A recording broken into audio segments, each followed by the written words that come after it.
Friends, ఇప్పుడే అందిన వార్త. ఖమ్మం కాంగ్రెస్ అభ్యర్థిపై సస్పెన్స్, తెరపైకి కొత్త పేరు అంటూ వార్తలు అయితే వస్తున్నాయి. దాని గురించే వీడియో చేయడం అనేది జరుగుతుంది.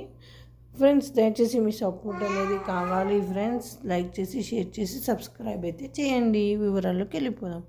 పార్లమెంట్ కాంగ్రెస్ అభ్యర్థిత్వంపై ఇంకా సస్పెన్స్ కొనసాగుతుంది. ఖమ్మం నేతల తెరపైకి రోజు రోజుకు కొత్త పేర్లు తీసుకొస్తున్నారు. తాజాగా మరోసారి కాంగ్రెస్ అగ్రనేత ప్రియాంక గాంధీ పేరు వినిపిస్తోంది. ప్రియాంక గాంధీ తరపున రేపు డిప్యూటీ సీఎం బట్టి విక్రమార్క నామినేషన్ వేసే అవకాశాలున్నట్టు తెలుస్తోంది. మరోవైపు టికెట్ కోసం మంత్రులు విశ్వ ప్రయత్నాలు చేస్తున్నారు. మల్లు నందిని టికెట్ కోసం బట్టి తీవ్రంగా ప్రయత్నిస్తున్నట్లు సమాచారం. ఇప్పటికే కేరళ వెళ్లి కేసీ వేణుగోపాల్ను బట్టి కలిశారు. మరో 24 గంటల్లో నామినేషన్ పర్వం ముగియనున్నది.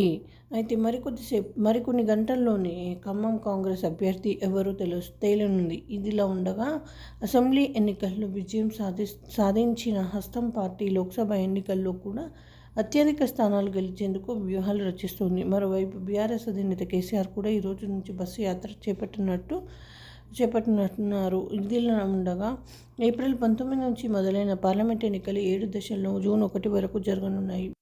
మే 13న తెలంగాణలో పార్లమెంట్ ఎన్నికలు నిర్వహించుతున్నారు.